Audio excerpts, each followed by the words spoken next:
Welcome to the Brighter Side of Education. I'm your host, Dr. Lisa Hassler, here to enlighten and brighten the classrooms in America through focused conversation on important topics in education. In each episode, I discuss problems we as teachers and parents are facing and what people are doing in their communities to fix it. What are the variables, and how can we duplicate it to maximize student outcomes? Today, we explore peer instruction as a method to increase student comprehension and engagement, particularly through social learning styles for teaching and assessment. Peer instruction, a transformative teaching methodology pioneered by Dr. Eric Mazur, sparked a paradigm shift in education since its emergence in the 1990s. This innovative approach leverages social learning dynamics, resonating with educators striving to engage and motivate students effectively. Dr. Mazur is the Bolkansky Professor of Physics and Applied Physics at Harvard University and Academic Dean for Biological, Chemical, and Physical Science and Engineering. Renowned for his groundbreaking work in nanophotonics and his dedication to transforming teaching practices, Dr. Mazur has authored numerous scientific publications, secured 52 patents, and penned multiple influential books, including the acclaimed Peer Instruction, a User's Manual. With his unparalleled expertise, Dr. Mazur joins us today to delve into the power of peer instruction and share insights on transforming classroom learning. Welcome to the show, Eric. Well, thank you, Lisa. Thank you for having me. Now, your innovative approach to teaching has earned you the title of a catalyst for change in scientific communication and education. What inspired the development of peer instruction, and how does it differ from traditional teaching methods? Well, first of all, this was never planned. I never aimed at becoming a catalyst for change in education. I simply had a problem to solve in my classroom. And that's what gave rise to everything else. So I don't want to take credit for becoming a catalyst for change. That was an accidental byproduct. But essentially, sort of recapping my educational trajectory, or my trajectory as an educator, I should say. I've been teaching at Harvard now for 40 years. And when I joined the faculty as an assistant professor in 1984, I simply did to my students what my instructors had done to me, to lecture. I didn't know any better. And even though I knew from my own education that lectures were not necessarily always engaging, and certainly not the place where one actually learns, I guess I forgot all of that when I was told, okay, Eric, you have to teach this introductory physics course for non-physics majors. And I simply mimicked my own professors, which, I think we all tend to do, right? We project our own experiences. I sort of naively thought that's how I learned my discipline. Yeah. And therefore, that's how my students are going to learn it. And, to make matters worse, what happened was that in the beginning, all the signs that I was receiving were telling me that I was doing the right thing. My evaluations were very high, even though for most of my colleagues, they were very low when they taught non-majors. My students did well on my exams. And, I pretty quickly started to think I was the department's best lecturer, which turned out to be a complete illusion. And it was not until, 1990, when I taught 6 years, that sort of through an accident, I discovered that my students, yes, that they liked my lectures, and yes, they were able to solve what I consider difficult problems on the exams, but they hadn't really mastered the most simple and basic principles. If I took a question out of context and presented that to them in a way that was different from the context they had learned in, they were totally stumped. And I think we all agree, if you can't transfer what you've learned from the context in which you've learned into a different context, you haven't really learned. So, there were three possibilities. A, my students were dumb, but it's hard to maintain that at my institution. Two, right. I was doing a really poor job, but that didn't make much sense either because I got these high evaluations and they did well on exams. Or two, my method of testing them out of context was not really good. It took a long while for me to convince myself that it was actually me and my teaching. And then sort of totally serendipitously, I stumbled into peer instruction. I didn't call it that way because it didn't have a name, right. But I started shifting from teaching by telling to teaching by questioning. I realized that, education is not simply the transfer of information. Right. And that's what lectures focus on, right? They transfer information just as a book does, or the internet, or whatever. There are so many ways now of transferring information. A lecture is precisely what it is. It comes from the Latin verb to read. It's the instructor reading the textbook, in a sense, to the students. And, what needs to happen in order to learn is that as a learner, you need to build the mental models that, underpin the information that is being transferred. So you have information transfer, and then you have assimilation of that knowledge, building the mental models that permit you to transfer things to another context, Right. having the aha moments, if you want. And for most of my students, obviously, also in part given because they knew they were not going to continue in the discipline, did not happen. So in a sense, peer instruction, which I introduced in 1991, was sort of the first implementation of the flipped classroom. I call it invert the sequence. So rather than putting the emphasis in class on information transfer and then have students on their own work on making sense of the information, I said, you know what, rather than reading my notes on which I worked so hard, why don't I just give the notes to my students, have them read it before class, and then in class, I teach by questioning. And that shift took off in part because I collected data that showed that it worked, and also in part because it's so easy to implement. You just take a number of questions, you go to class, you ask a question, you ask students to commit to an answer. Initially, we use scanning sheets and putting hands on the chest, indicating with the fingers, the number of the choice that these were multiple choice questions initially that they selected. So I could immediately see it. It was sort of a low-tech clicker, if you want. Yeah. And then later we had a wired network of clickers. And, it gave rise to the whole clicker movement too.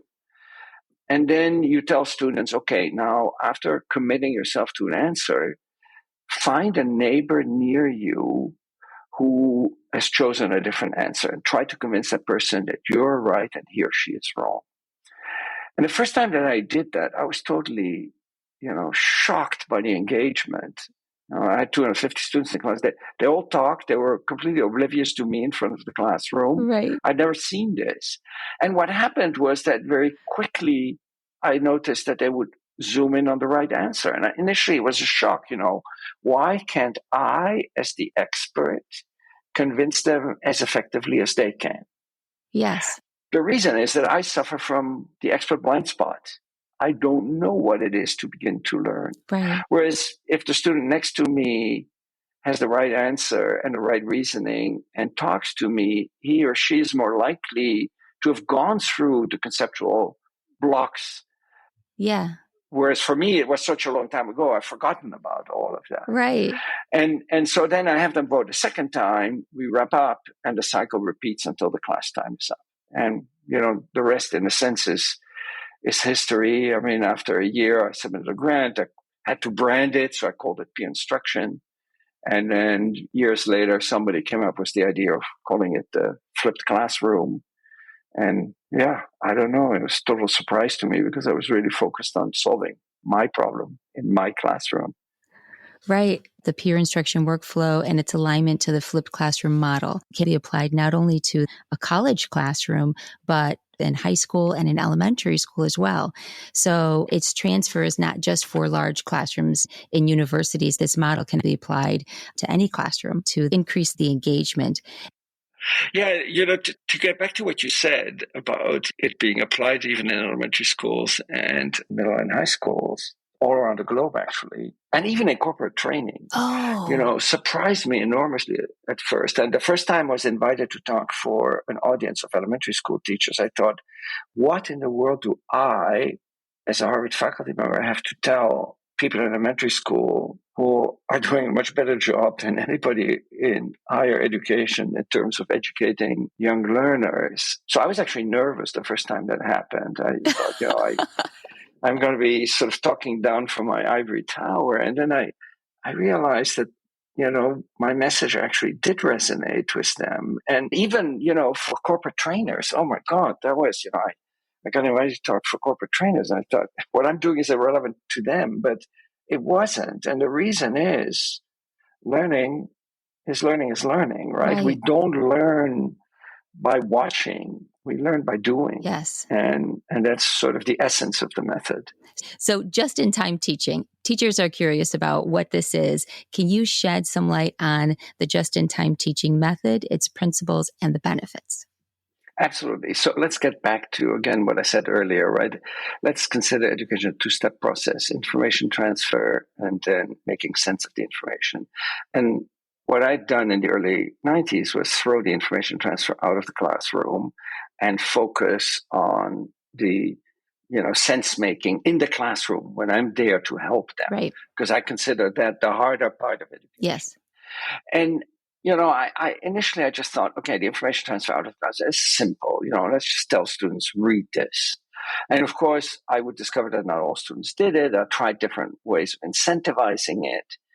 And then in the late 90s, I found out about this method, just-in-time teaching, which was introduced at Indiana, Purdue University, IUPUI, and Davidson College and the U.S. Air Force Academy, called just-in-time teaching, which was actually the perfect complement to what I was doing, because it was sort of finding a way to incentivize the students to do the pre-class information transfer, mostly reading, in a way that would actually connect much better to the in-class activity.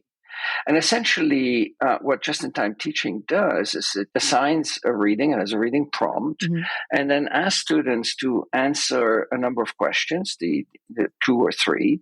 The first 2 are typically content-based, but they're not something that you can just fish out of the reading. You have to think, and they're evaluated on effort. And then the third question is always the same. Please tell me one thing you found difficult or confusing in the reading. And if you did not find anything difficult or confusing, please tell me what you found most interesting. Okay. So that second part of that last question is just so they can't get away by saying everything was clear, right? Then they have to say something. Okay. Right. But what happens is that by having students express, I don't quite understand why, blah, blah, blah, as an instructor, you can, before class, just skim the answers to that third question and have a good sense as to what is happening in the brains of the students. Right. And then you can tailor your questions in class to address those questions. In the pre-class assignment, one of you asked this following question, and then you project the question that one of the students had. And the student go, wow, he's actually reading the questions that they have. Let's think about that question. And rather than just me answering the question, I would bounce the question at the students and have them think about it, commit to an answer, talk to each other to try to convince each other of the answer, vote again. And, that sort of motivates the students more intrinsically to put in the effort before class, because by doing that and by communicating what they don't understand, there's a bigger chance that the instructor will actually help them address the question in class. Yes. And that is like in elementary school, we have the exit ticket. This is almost like the intro ticket. And so it's flipped. It's flipped. Yes. But that reminds me of the exit ticket strategy. Completely Yes. Yes. Yes. Absolutely. And so now you have been instrumental in the development of Perusal. And that is the interactive social learning platform. How does Perusal enhance student engagement and learning outcomes? And how can educators incorporate it into their classrooms? Well, it's actually a very nice segue to your last question, because in a sense, Perusal is just-in-time teaching on steroids. I realized sometime, I would say about 15 years ago, and I don't know why it took me so long, that I'd worked very hard on making the classroom a more social activity. Students were constantly socially engaged, talking to each other, interacting with each other.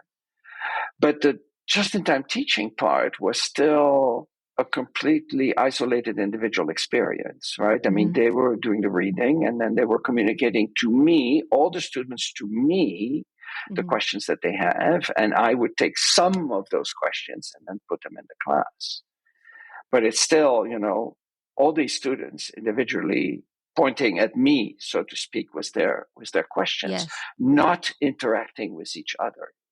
And so I started experimenting probably around 2014 or so. I started to experiment with annotation systems. And then I thought, maybe we can design an annotation system which is a little bit like a social platform. It has elements of Facebook and so on, where students essentially can discuss content either in the form of printed material or in the form of video with each other. Let's say, highlight something or mark a moment in a video and say, I don't quite understand this. I was thinking that blah, blah, blah. Is there somebody who can help me get this? And then essentially somebody else can click on that marker or that highlight, and it opens a chat window, which looks very much like the chat window on your phone or in Facebook or whatever. And they can have this conversation, which is asynchronous, but still interactive with each other. Right.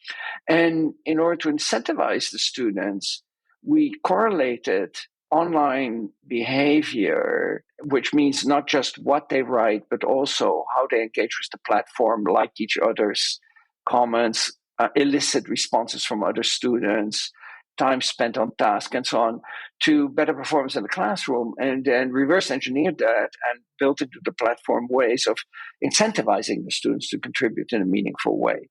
So if a student, for example, says, I don't understand this, then the feedback from the system is, why don't you understand this? You should essentially express your thinking and your thought process. Right? So it sort of stimulates students to expose their thinking, not just ask questions. I mean, they're fine to just chit chat, and that's perfectly fine, right? But if they want to show that they've actually done the pre-class assignment, they need to engage a little bit more than just chit chatting. And then we saw that it actually improved classroom performance significantly. And of course, we added machine learning right from the beginning 10 years ago when we implemented Perusal. And more recently, we started adding large language models and finding ways of really making this pre-class assignment much more engaging for the students, but also an avenue for the instructor to have sort of a window into the brains of the students. Right. I can get a report, which is compiled by a large language model that just tells me, here are some of the points that your students are struggling with. So even before I step into the classroom, I've already interacted with them in a sense, and I can tailor my classroom activity. So when you talk about the types of engagement that they're having, is there any sort of like voice? Are there videos on this? Absolutely. Yes. So as an instructor, you can either use videos as a medium, as a content, or you can use text. I mean, I've had music instructors upload musical scores for students to annotate, believe it or not. Wow. Yeah, I was totally surprised. I've seen instructors who teach art uploading art. You can upload a podcast. Yes, and yes. have people discuss it and annotate it. Yeah, because anything, so you can put a marker and say, I have a question about this, or I find this interesting because, or hey, this makes me think about what I learned in this other class, and engage with each other. And in terms of Perusal, I mean, it's grown significantly. I think there are ways of doing voice notes as well for the students so that they can do that. I'm not 100% sure. I mean, it started in my class and now it became... It's just growing. It's just growing, and we have sort of, over 4.4 million students or something like that using Perusal. It's pretty amazing. So how would teachers access Perusal? How would they be able to get into it and use it? Well, I mean, you can just go to perusal.com. So Perusal, there's two L's, perusal.com. And the basic platform is free, although we hope that people will contribute, because as the number of students has grown, the cost of supporting the platform has gone up. So if you adopt a textbook, for example, rather than going through the bookstore, have students go to Amazon, they can buy the books through Perusal for the same price as on Amazon or anywhere else. And instead of Amazon getting the commission, we get the commission, and we use that to support the platform. Nice. But I would say probably 80% of our users do not use textbook. They upload their own materials, which is perfectly fine. In that case, the institution can sign a license, but we don't obligate anybody to do that, which provides the institution additional support. Yeah. Or people can use a course pay model. But again, in principle, the platform is free. We want to be sure, however, that we can keep supporting all of our millions of users. This is wonderful. I love free resources, things to help and engagement, things to help teachers. Absolutely. In one of your lectures, you emphasized the need to rethink assessment practices. Can you elaborate on why traditional assessment methods may be out of sync with societal needs? I was already thinking that before the generative AI revolution, but I think it's becoming even more important now. I think that over the years, as I was going from lecturing to peer instruction to team and project-based learning, I sort of realized that if you put yourself in the shoes of a student, the assessment, especially in higher education, and especially at a competitive institution like mine, is sort of the tail that wags the dog. You can do all you want to change the pedagogy in the classroom and to motivate the students. Ultimately, they want to get a good grade, and they'll do anything they need to do in order to get that good grade. Right. And therefore, in a sense, the assessment really is sort of the hidden curriculum. That is what determines how students are going to engage with the material, study, and also, I think the assessment, in a sense, robs the standard high stakes assessment in particular, robs students of their ownership of learning. Right. So it's no longer that they're learning for them, they're learning in order to pass the assessment and please the teacher. Also, just think about this. Most assessments are closed book. Yeah. And are people separated from each other? Yeah. I heard that for the SATs now, you can't even wear a smartwatch anymore. Yeah. Because it could give you information, and you're separated from each other. You're only allowed to use pencils and no other writing utensil that could permit getting information. People separated from each other, cut off from information. Think about it. That's not how we work. No, it's not. By the standards of what we call teaching in traditional education, I cheat every day. And I would say probably most people cheat every day because we look things up, we talk to other people. So how in the world can we think that we're measuring something that has any bearing on real life with the traditional high stakes assessment? Right. So I've completely modified my assessment, which is a long conversation, but I would like whoever is listening here to ponder, how does what we measure in our traditional forms of assessment really relate to what the societal needs are that we have? And we know if our assessments were really good, then people would not interview anybody for jobs, but they would just look at the results of the assessment and hire. That's true. So I think in a sense, most of our assessment practices are, I'll use a strong word here, misguided, and probably a social injustice because they sort of favor people who have traditionally succeeded and, who are coming from a particular socioeconomic class. But now it's even worse, right? Because you can get generative AI to do the work for you. Yes. You'll find that a lot of things that we're assessing can be done by generative AI, which means that they will be done by generative AI. So luckily, there is now a very strong outside force that is going to push us in the right direction and force us to rethink our assessment. Because if it can be done by generative AI, then it's probably not a worthwhile task to teach our students. I like that. And you also had said something about the silent killer of learning. Exactly. But I'm glad that you're talking about a high stakes test. At what point do we look at those and say, is it really worthwhile? And could there be a different way? And I do agree that it isn't in line with society when collaboration is such a big emphasis in life. You're not the expert in every field and everything. So you have to go out and source for different perspectives to be able to work together. So amidst the shift to remote learning, you mentioned experiencing your best teaching ever. And I would agree with that, where the best teaching I ever did was remote. So what advice do you have for educators striving to excel in this educational landscape? Everything that was published widely after the pandemic, or even still during the pandemic, was that remote teaching was just a bad joke and didn't work. But I think the reason for that was bad pedagogy, right? If you mostly teach through lecturing, And then now you have to lecture remotely. I mean, it can already be deadening. It's even more deadening when it's online. Right. So since I wasn't doing any lecturing, I was, engaging my students, having them interact with each other. Yes. That translated to online learning very, very easily. And the students had at least a sense of connection and interaction in my classes, whereas for most other classes, they were watching the recorded class rather than the live class because it's so much better to watch it at your convenience than the teacher's convenience. And then you're totally alone. I mean, you're already alone at home, and now you're even alone in the learning process, which was very different from what was happening in my class. So to me, all the negative press about remote learning was simply due to bad pedagogy. If it didn't work, it was simply because people did a lousy job. Pardon my strong language here. I agree. It was bad pedagogy.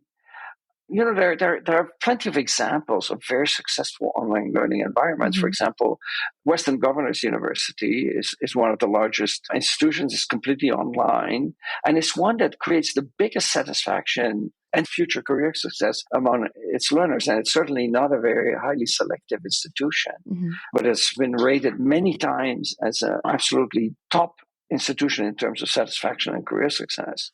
And then there's the Minerva schools who are completely online. So there are plenty of examples of it working. Right. But one of the things I realized when I was teaching fully remote during that one middle year of the pandemic was that it created an incredible amount of flexibility that was free sort of from the constraints of a physical classroom, where you can only be when everybody is together there at the same time. In a sense, the physical classroom imposes a huge constraint on when the learning takes place. But Zoom or Teams or whatever platform you use is always available to anybody. You don't need to book it. Yeah. You could just hop on a call and meet somebody. And I realized also that many things that I had done synchronously could equally well be done asynchronously. So at the beginning of the pandemic, at the beginning of that year that we went fully online, I made a list of all the activities in my classroom. And I asked myself, does this have to be synchronous? And does it have to be led by me? Or is this something that could be done self-paced? And I noticed that just about everything could be pushed into a asynchronous self-paced, especially if it's done in a team environment where students hold each other accountable. Right. It could be moved into that category, freeing up my time to be there for the students when they needed me and essentially support them with individual difficulties rather than just talking to them, thinking this is something they need to hear from me. Right. And so I think that permitted me to really address student difficulties in a way that I've never been able to do before. And I've started to restructure my teaching in the physical space the same way. So my class right now, it has 160 students. We don't have a set classroom anymore. Students meet all over the buildings. They can sit in the coffee shop. They can sit in the atrium. They can go to the makerspace. As long as they find a table that has 4 or 5 chairs, they can sit around that table. And through technology, they call us in whenever they're ready to present something that they have done, which they need to do 6 times a week. They need to, present a little exercise that they've done to show their growing mastery of the subject. Yes. So I've really started to completely rethink. So I started by thinking about pedagogy with peer instruction. Then I have been rethinking the assessment. And sort of the last step, which I've engaged in the last few years, was rethinking the physical learning space, where learning space could be construed very broadly from a physical classroom to a makerspace to a building to Zoom or Teams or anywhere where people learn. I have some quotes from students, and one was Eliza saying that she was very pleased with the way the course was taught, and in particular, with Professor Mazur, he was extremely dedicated and passionate about teaching. He held long office hours each week and was always more than happy to answer my questions. Oh, wow. So I thought that supported what you were just saying about having those hours and the availability, and it was obviously very appreciated by your students that were very happy to be able to have that time with you. when you rethink what needs to be done, when and how, to free time to address the students' needs, and with engaged students and mastery with convincing one another what's right, that's real learning, and it's happening in your classroom. So you have a wonderful model. That's wonderful. And I invite any of your listeners, if they're ever in the Boston area, to come and visit my class. I just promise one thing. After visiting my class, you will come out convinced that I teach kindergarten, because that's very much what it looks like. Herding cats and a lot of chaos, but it's actually organized chaos, I am sure. Well, thank you so much, Eric, for sharing your expertise on peer instruction and offering valuable insights into transforming classroom learning through interactive social learning and alternative assessments. Thank you so much. I had a great time. Thank you for having me. As we wrap up, I encourage you to embrace social learning styles in their teaching and assessments, transcending the confines of traditional classrooms. If you have a story about what's working in your schools that you'd like to share, you can email me at lisa@drlisarhassler.com or visit my website at www.drlisarhassler.com and send me a message. If you like this podcast, subscribe and tell a friend. The more people that know, the bigger impact it will have. And if you find value to the content in this podcast, consider becoming a supporter by clicking on the supporter link in the show notes. It is the mission of this podcast to shine light on the good in education so that it spreads, affecting positive change. So let's keep working together to find solutions that focus on our children's success.